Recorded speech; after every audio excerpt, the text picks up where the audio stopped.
Boa tarde, pessoal. Vocês estão me escutando direitinho?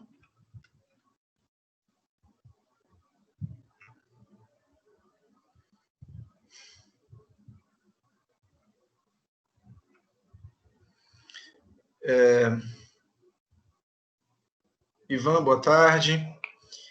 Jéssica e Oscar.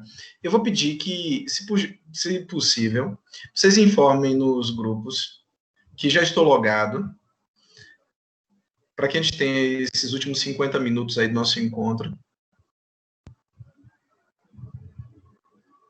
Esperar o pessoal só fazer os ingressos. Boa tarde, Oscar, mais uma vez. Paulinha.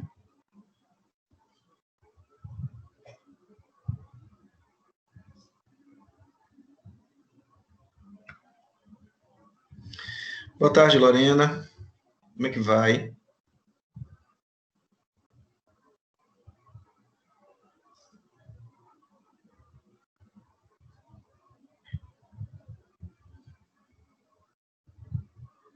Obrigado, viu, Paulinha? Esse corre-corre da gente, Lorena. Acabei de sair de uma reunião agora, que não finalizou, na verdade. A reunião ela vai se estender com presidência, os diretores e os coordenadores de cursos. Foi muito produtiva, mas eu precisava sair porque semana passada não dei aula para vocês e precisava dar uma satisfação também.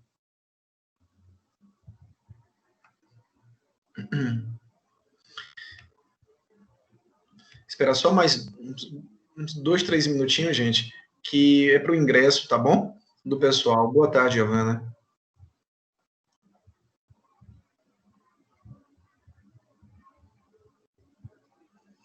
E eu queria também já aproveitar para a gente marcar nossas aulas de reposição da semana passada e da aula de hoje também. Já que nós perdemos mais de 1 hora e pouco, né, de atraso. A gente podia escolher, eu não sei qual é o dia da tarde que vocês não teriam aula, para a gente pegar. Eu acho que também na próxima quinta-feira, vocês têm os 2 primeiros horários de quinta? Me relembrem aí. Quinta tem, né? Quais são os dias, Giovana, que vocês não têm aula? Dia de segunda só temos os 2 últimos. Pronto. Excelente. Se vocês se dispusessem, eu poderia dar os 2 primeiros horários de segunda. O que é que vocês acham, gente? Aí a gente já repunha essa aula. Começa 1h30 até 3h30.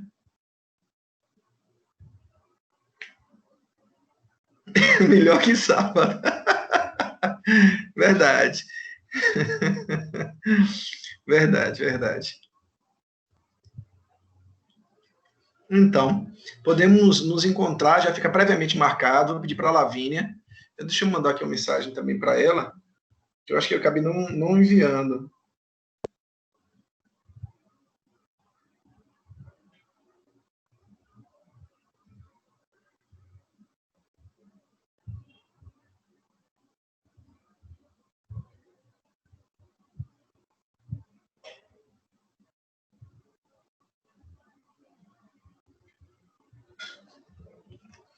Mandei também para Lavínia, da outra turma.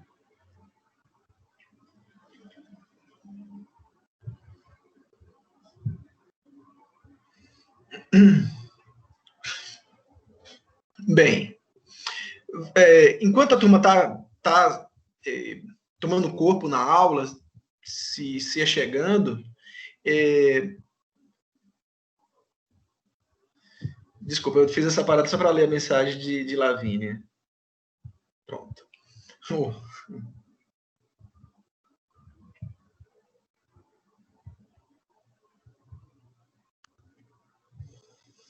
Bem, colegas, a primeira aula nós falávamos um pouco sobre o poder constituinte. Eu vou retomar só uma linha de raciocínio da aula passada, tá bom? sobre poder constituinte, para a gente enveredar por 2 temas. Tem uma aula segunda. Ô, Vitória, assim, eu não estou fazendo chamadas nas primeiras 2, 3 semanas, mas as aulas vão ficar gravadas, entendeu, Vitória? De qualquer forma. Se você quiser também, Vitória, uma outra sugestão seria, se você não conseguir assistir a aula de segunda, isso serve, e deixar isso logo claro, viu, gente? Porque, inevitavelmente, vai ter alguém que não pode de segunda-feira, porque também está matriculado em uma outra disciplina e tal, como é o caso de Vitória. Sugestão é, a aula está gravada, pode assistir em outro momento, não teremos a chamada. Segunda sugestão, pode tentar assistir essa aula minha na turma da noite, que é dia de quarta-feira à noite, se vocês também optarem, se for como sendo uma possibilidade a mais, tá bom? De qualquer sorte, Vitória, sábado eu vou dar uma aula, se não esse sábado, o próximo, vou combinar isso com vocês, é um sábado que eu utilizo para fazer uma revisão do primeiro mês de aula. Então eu pego de 8 da manhã até 11 da manhã, em 3 horas, eu faço uma revisão do conteúdo que já foi trabalhado naquelas primeiras semanas de aula, para a gente ter uma extração de dúvidas, alguma resolução de questões, algum comentário mais específico, tá bom? Para que não haja algum tipo de perda maior. Bem, retomando, pessoal, o que nós temos? Na aula passada eu falava sobre o poder constituinte, características e desmembramentos dessa questão do poder constituinte. Deixa eu ver, Giovana, eu tenho uma consulta na segunda, eu iria até desmarcar, mas como o senhor não vai fazer chamada, eu irei faltar a aula segunda-feira, porém irei assistir em outro momento, já que vai estar gravada. Pronto, beleza. A aula de sábado será gravada. Todas as aulas, Luísa, todas as aulas eu gravo. Essa, inclusive, a gente já iniciou a gravação, aquelas da semana passada, da primeira semana de aula, eu gravei também no celular, viu? Bem, só para recapitular. Então, eu falava na primeira semana de aula sobre, vou digitar aqui para vocês, ó, sobre o poder constituinte. Eu falava sobre o que é o poder constituinte, características, e o mais importante do poder constituinte, que é a parte final desse conceito, desse entendimento relacionado ao poder de emendar a Constituição. A aula de hoje, nós vamos falar de classificação, vou escrever aqui, ó, classificação das normas constitucionais. E falaremos de como elas se classificam. Antes, para a gente pegar uma linha de raciocínio, vamos tentar entender, nesses 40 minutos de aula, um pouco do que foi a parte final da primeira aula para a gente entrar na classificação das normas. Do poder constituinte, nós temos poder constituinte, pessoal, classificando-se em originário e secundário. Então, isso aí acho que está bem claro para todos nós. O poder constituinte ele pode ser originário, ele pode ser secundário. O originário é aquele que cria a Constituição, já estava sacramentado. O secundário deriva a sua existência do primário, do poder constituinte originário. Muito é cobrado, muito nos interessa justamente esse poder constituinte secundário e seus desdobramentos. Quais desdobramentos, Paulo? Pois bem, o poder constituinte secundário é o poder de criar novas constituições estaduais. Criar constituições estaduais é o caso da Baiana, a Constituição Baiana, que é de 89, a Constituição Federal é de 88, logo depois vieram constituições estaduais. E, além de criar constituições estaduais, o poder constituinte secundário, ele também tem a possibilidade de atualizar a própria Constituição existente. De que maneira? Primeiro, por um processo formal de atualização, que são as emendas. Eu vou colocar já uma referência e tudo que você precisará conhecer ou deve procurar conhecer sobre emendas estará no seu artigo 60 da Constituição. Pausa. Escute, viu? Artigo 60. Tudo que você precisará entender, conhecer, artigo 60, sobre o processo de emenda do texto constitucional. Mas tem algumas coisas que não são ditas e às vezes o aluno se perde. Por exemplo, Paulo, emenda passa por sanção ou veto do presidente da República? Não. Emenda não tem sanção ou veto presidencial. Paulo, a emenda pode ser proposta por qualquer pessoa? Também não. No artigo 60 eu tenho a iniciativa de quem pode fazer a propositura. Quem são os legitimados a propor uma emenda à Constituição. Inciso 1, 2 e 3 do artigo 60. Com que maioria eu aprovo? 3/5. Quantas vezes deve ser votada a proposta? 2 vezes, 2 turnos de votação. Então, todo o regramento que pode ser proposta de emenda, o que não pode, segue-se ali no artigo 60. É necessário que vocês entendam. Eu vou colocar aqui, entre aspas, uma expressão, tá bom? Para a gente bem entender o que seriam as emendas, e é uma expressão técnica. As emendas, em verdade, são um processo formal de alteração de constituições escritas e rígidas. Pronto. Guarde bem essa expressão que eu acabei de pôr, de colocar para vocês. Olha o que eu disse, gente. O que é uma emenda? Ali no cantinho, no chat. São um processo, as emendas são um processo formal de alteração de constituições escritas e rígidas. Entendeu? Rapidamente a primeira parte. Por que é um processo formal? Porque segue, gente, um regramento. Não é aleatório, não é de qualquer forma. Quem pode propor? Onde começa a votação, onde termina. Pode ser votado em momento de estado de defesa, estado de sítio ou intervenção federal? Não, tem uma cláusula de barreira. Olha a expressão que eu vou colocar aqui também, para vocês não esquecerem. Ó.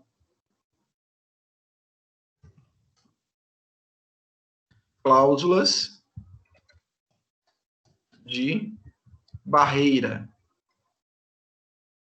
Eu queria que vocês guardassem as expressões que eu vou colocando entre aspas, tá bom, gente? O que são cláusulas de barreira? São obstáculos impostos pela própria Constituição à sua alteração. Então, temos cláusulas de barreira ou cláusulas de impedimento ao momento em que a Constituição poderia ser alterada. Exemplo disso. Se estivermos em estado de sítio, a Constituição ela pode ser alterada? Não. Não há alteração do texto constitucional em momento de, olha a expressão, instabilidade institucional. Em momentos de instabilidade institucional, a Constituição ela não poderá ser alterada. Então, são cláusulas de barreira. Isso são as emendas. Mas, no final da aula passada, eu falava também sobre mutação constitucional. O que é a mutação constitucional?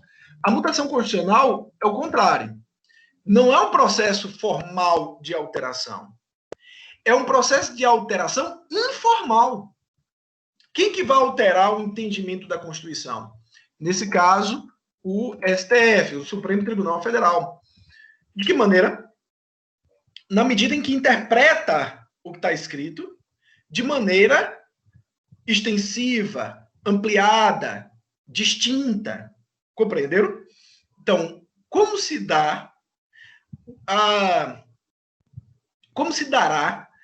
a mutação constitucional? Por entendimento do Supremo Tribunal Federal, que, nesse caso, dirá ou ditará como deve ser interpretado determinado artigo ou inciso constitucional. E isso é feito de que maneira? Observe que a mutação constitucional, ela, e do meu ponto de vista, bem criticável, sob alguns aspectos, o faz readequando ou alinhando o artigo constitucional a um novo parâmetro de sociedade. O que é a sociedade hoje? Como está a sociedade hoje? Vamos interpretar a Constituição adequando a essa realidade social. O problema disso é que os que estão fazendo a mudança da Constituição, esses 11 ministros, eles não foram escolhidos por mim, por vocês, por nós. Eles não foram escolhidos por nós.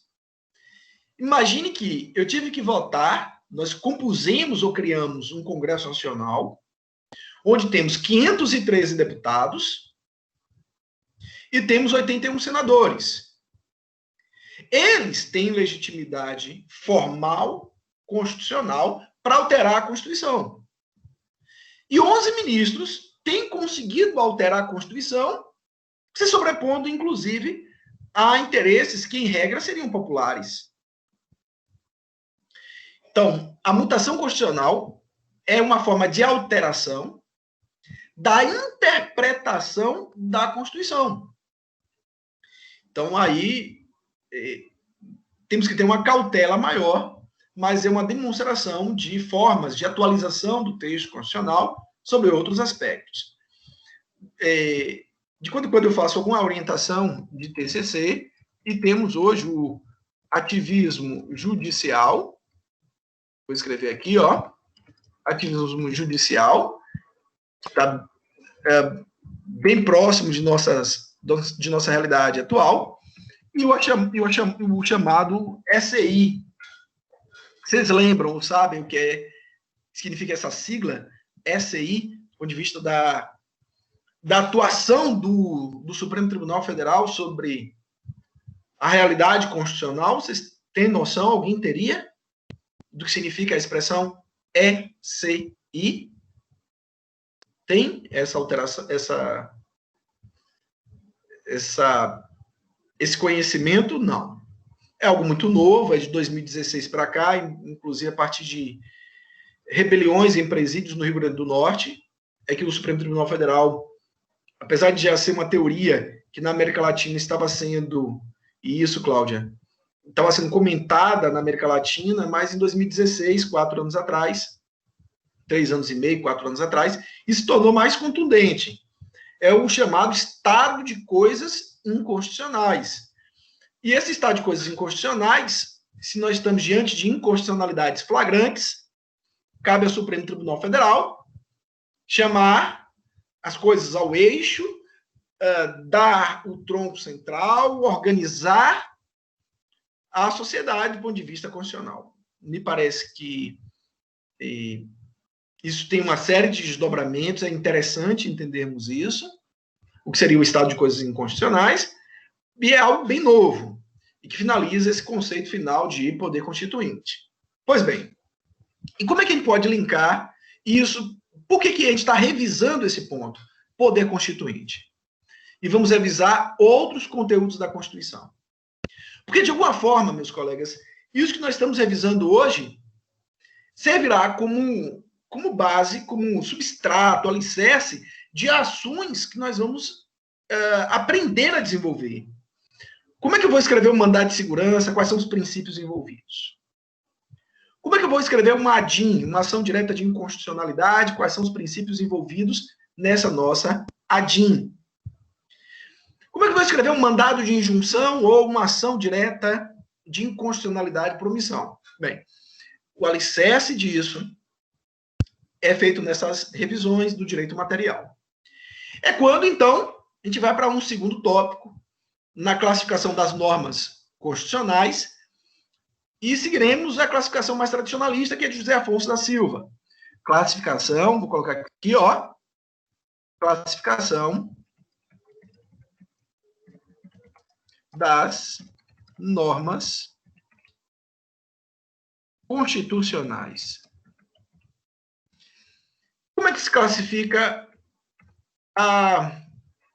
classificam cada um dos artigos da Constituição? O criador dessa teoria, que é o José Afonso da Silva, ele fez um trabalho monumental no sentido de dizer, olha, existem artigos que são muito fortes e que desde a entrada em vigor de uma nova Constituição, eles já vão produzir todos os efeitos possíveis. São artigos muito fortes e que ele chamaria a esses artigos de artigos plenos. Anos depois, nós tivemos Maria Helena Diniz fazendo até um desdobramento dessa teoria de José Afonso, dizendo que existiriam normas absolutas. Seria uma categoria acima das normas chamadas de plenas. O fato é que José Afonso, ele se debruça sobre a classificação das normas, o estudo das normas constitucionais, e classificando-as, ele criou 3 grandes grupos. Ele nos dirá que existem normas plenas, que existem normas contidas e existem normas limitadas. Observem bem. Para entendermos o que é que cada uma delas simboliza, eu vou lhes dar aqui 5 palavrinhas. 5 expressões. E lhes direi, a partir das normas plenas, que as normas plenas possuirão essas 5 características. Quais seriam elas? São normas auto-aplicáveis,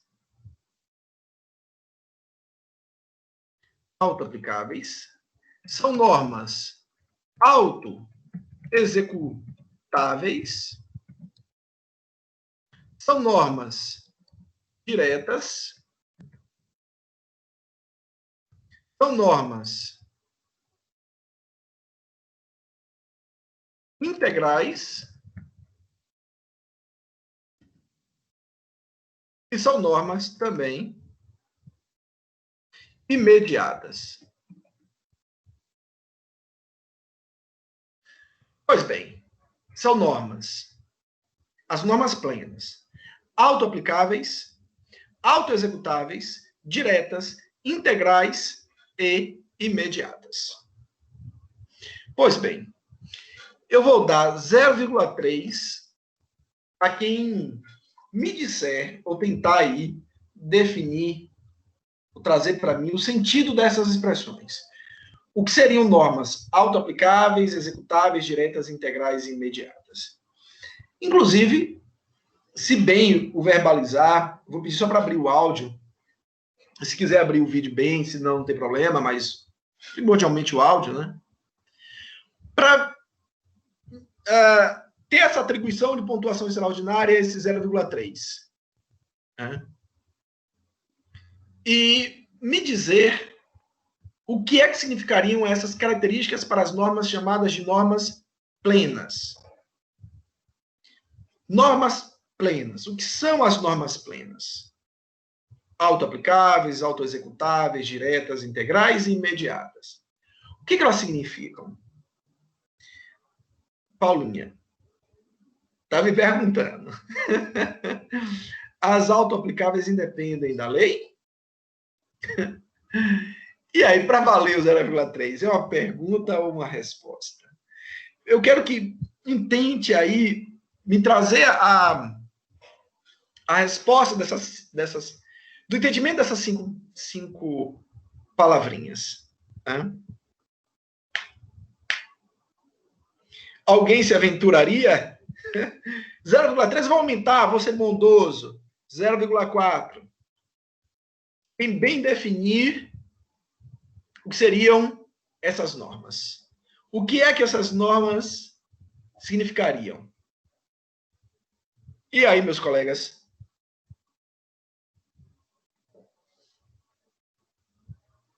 (0,4). Cláudia, deixa eu ver o que Cláudia escreve aqui para mim. Auto-aplicáveis seria aplicação imediata. Auto-executáveis, independência de lei complementar ou ordinária que discipline a matéria. Eu preciso de mais. Eu preciso também ouvir a voz. Eu quero 0,4. Eu preciso atribuir uma pontuação extraordinária. Eu quero ouvir o que vocês entenderiam por essas expressões.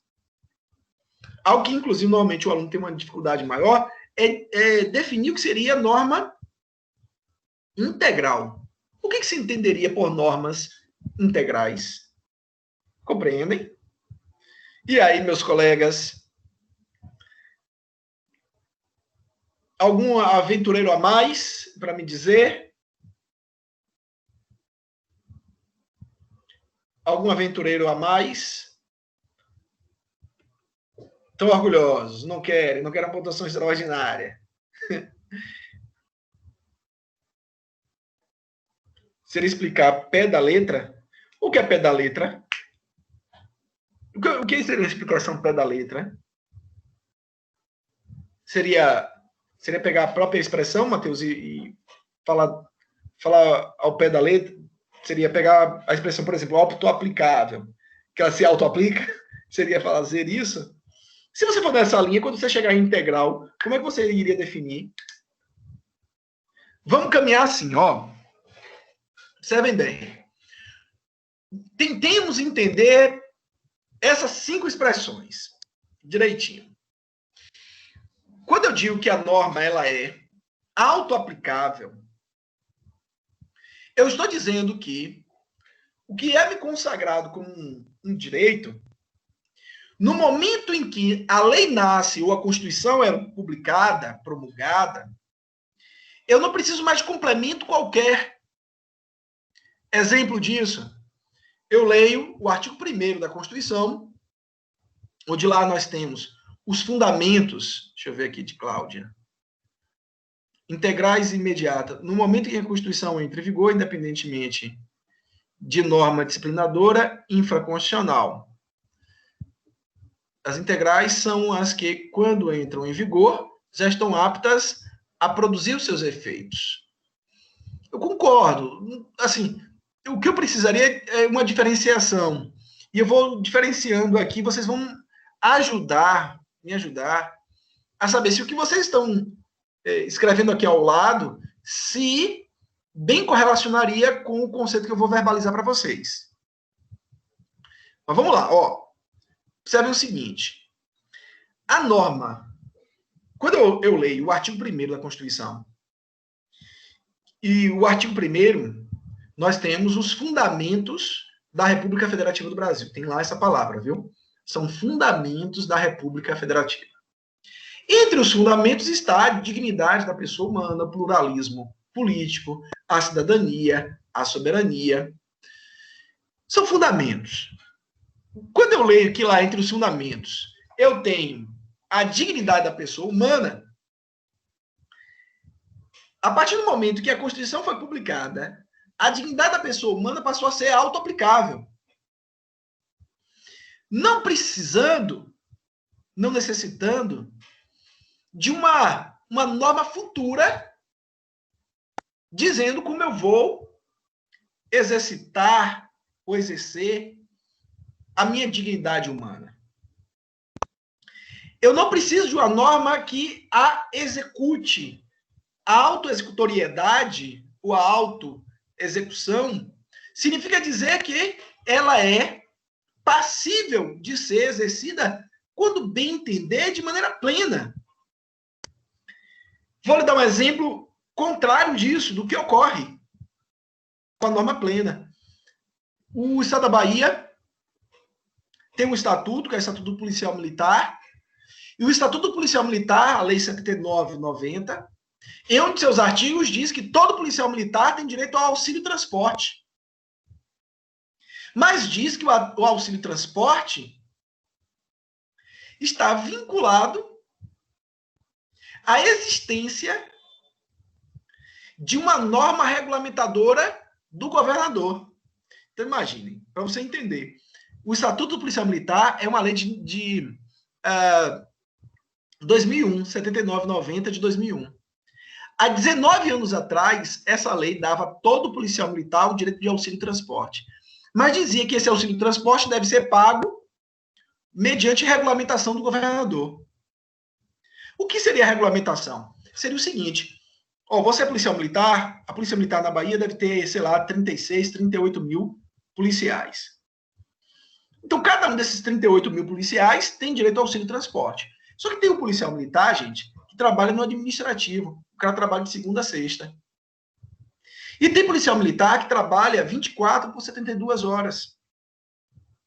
Tem policial militar que mora em Feira de Santana, mas é lotado, trabalha em Serrinha. Observe que cada um desses exemplos, o cara tem um tipo de deslocamento, de transporte, de uso do transporte diferente. Vai pagar igual para todo mundo o auxílio transporte? Como é que vai ser pago? Como é a regulamentação disso? Em outras palavras, deu o direito ao militar, mas não disse como é que o cara ia receber esse direito. Então, ela não é, nesse caso, o direito ao auxílio transporte não é autoexecutável. O policial militar, coitado, ele ingressava com ação para receber o retroativo, inclusive, dos últimos 5 anos, que é o direito dele, ou ele fica ali, coitadinho, de braços cruzados, esperando o bom momento em que haja o pagamento desse auxílio transporte. Não é, portanto, o direito ao auxílio transporte na lei do policial militar da Bahia uma norma auto-aplicável ou auto-executável, dependendo de uma lei futura. Eu usei ainda outras expressões para classificar a norma plena. Eu disse que ela era auto-aplicável, auto-executável, mas disse também que ela era direta, imediata e integral. Se eu digo que ela é direta, não entre o que a Constituição me dá como direito e a usufruição desse direito, eu não preciso, eu não tenho barreiras, intermediários, não tenho terceiros. É algo exercitado de pronto, de logo, de maneira direta. Está ao alcance do estender das minhas mãos. E eu vou usar até uma outra expressão aqui, ó. Veja aqui, se você consegue visualizar, colegas, aqui no nosso chat, ó. Imediata é diferente de mediata. Como assim, Paulo? Vou te explicar, ó. Mediata como diferente de imediata. Como é que você diferencia isso? Imediata de mediata. Quando eu digo que existe uma mediação, é como se eu dissesse, eu ia ver se eu conseguia pegar um pilotozinho para fazer uma imagem. Mas imagine assim, ó. Olha aqui, eu tenho a Constituição Federal aqui, gente. Tá aqui a Constituição Federal. Eu estou aqui embaixo.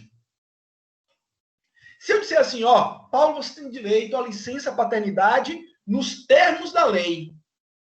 Aí eu tenho a Constituição. Para esse direito de licença paternidade me alcançar, eu preciso de uma mediação. O que seria a mediação? A licença paternidade nos termos da lei. Tem que ter uma lei aqui no meio, entre a Constituição e o meu direito, nasce a lei dizer como é que eu vou usufruir de licença paternidade, pô. Então, para dizer como será a usufruição desse meu direito, eu preciso de uma lei. Seria a mediação. Se eu não preciso de uma lei mediando, o direito, ele é o contrário, ele é imediato. Imediato, sem uma mediação. As normas plenas, portanto, elas são integrais.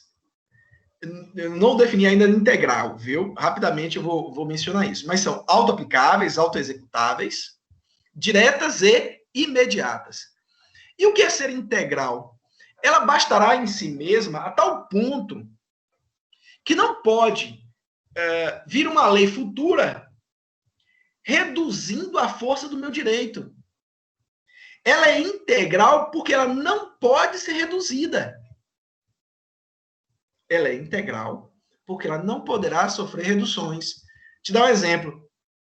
Você nunca vai ter uma lei, gente, dizendo assim, ó, a dignidade da pessoa humana, ela será exercida de segunda até sábado.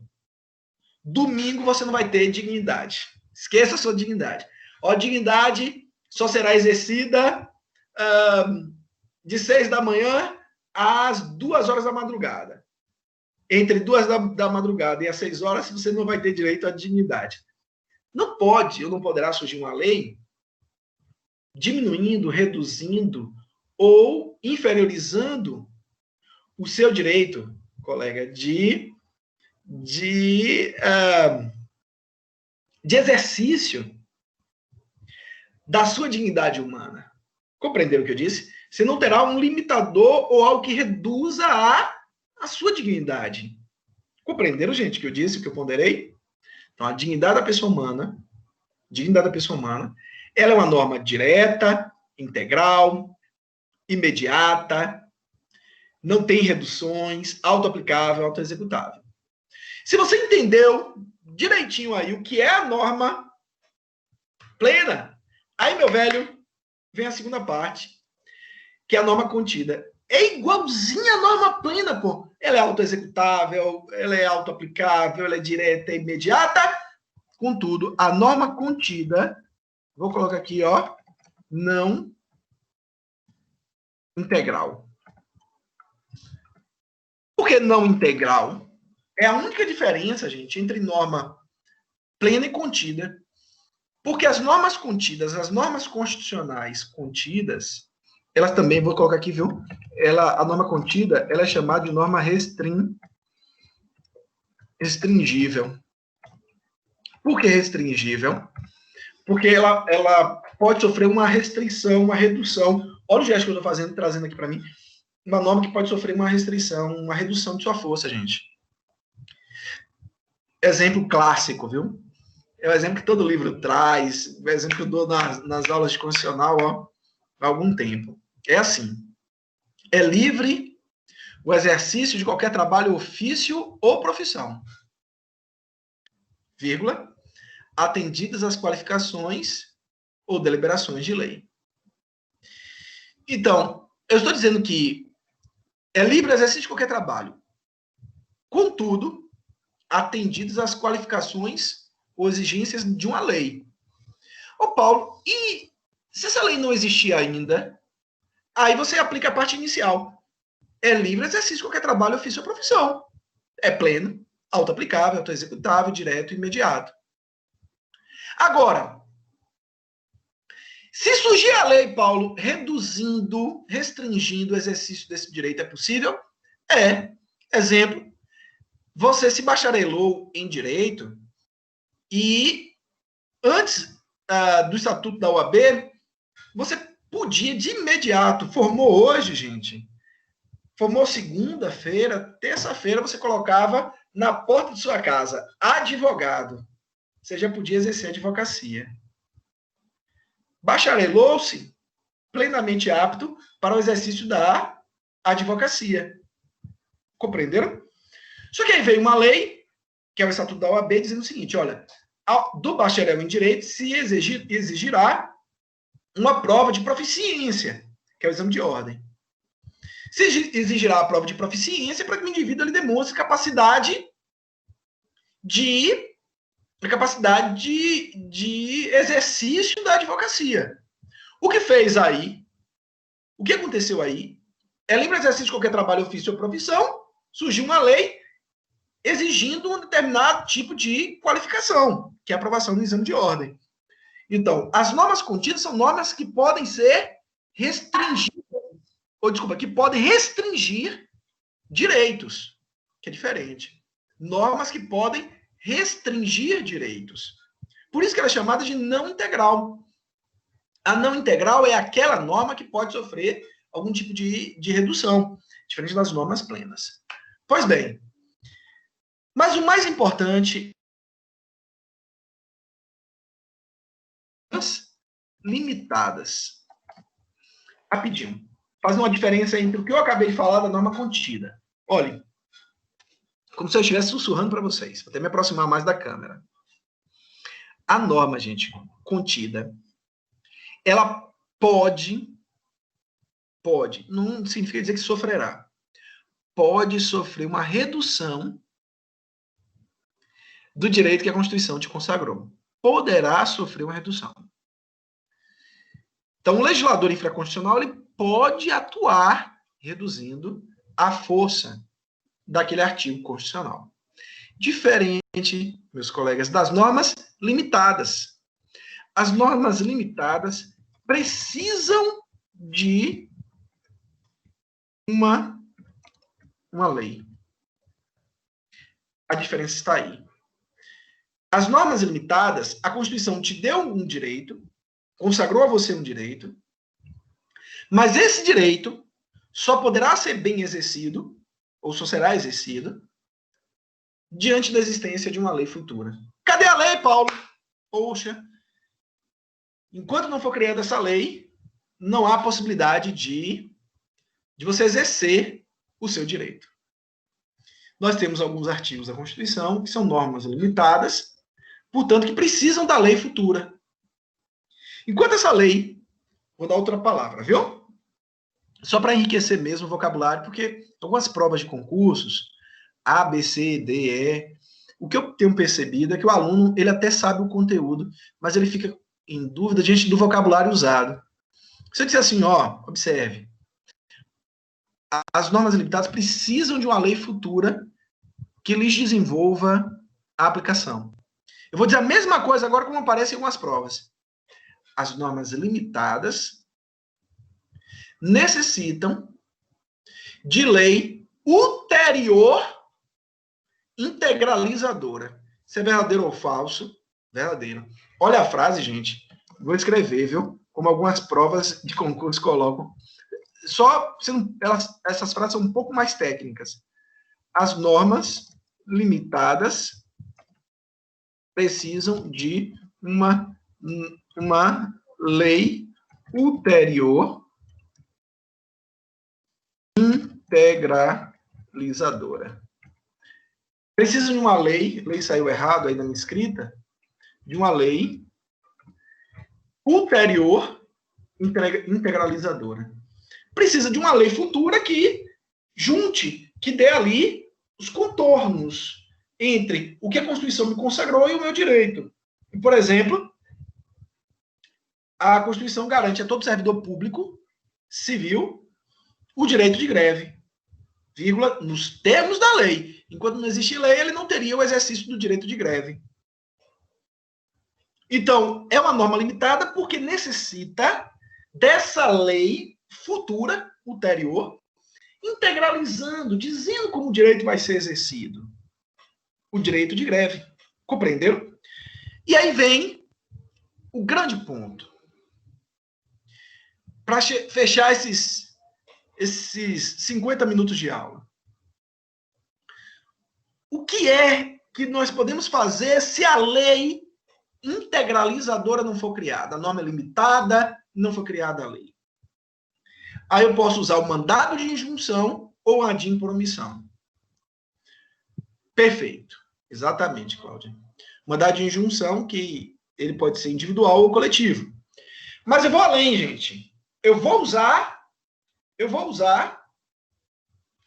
a... Seria o seguinte, Ivan. Repito. Se a lei futura não é criada, o que eu posso usar para me defender? Aí eu vou usar o mandado de injunção ou uma ADIM por omissão. Esse é o objetivo, essa é a busca.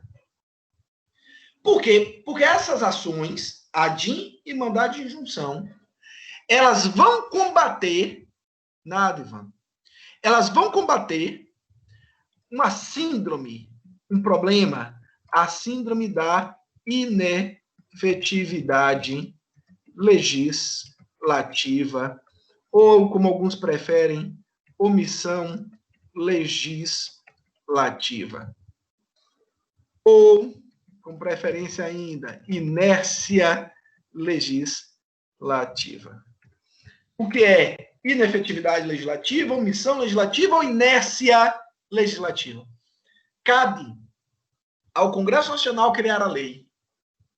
O Congresso não cria porque é omisso, porque é inoperante, porque é inerte, porque é inefetivo, porque é ineficiente, não cria a lei. 32 anos de Constituição, muitas das leis não foram criadas. E para combater essa omissão legislativa ou essa inércia legislativa, surge, vou colocar essa palavrinha para você, viu?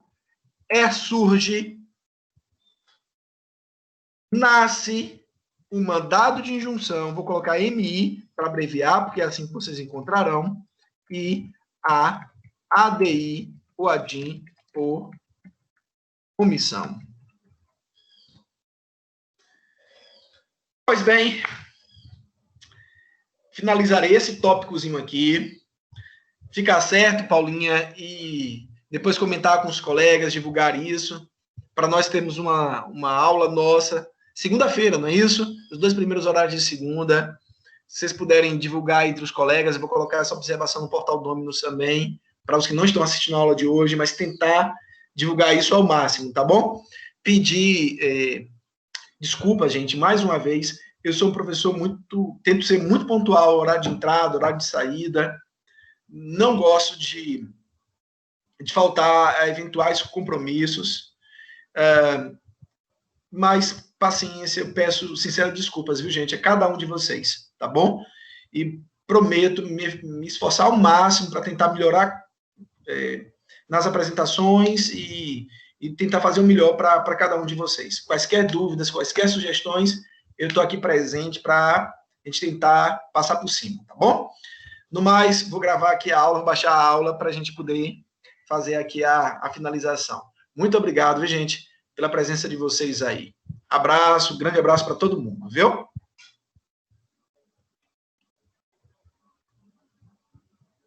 Até mais, tchauzinho, um abraço para todos, viu, gente? Obrigado mesmo, viu? E até segunda.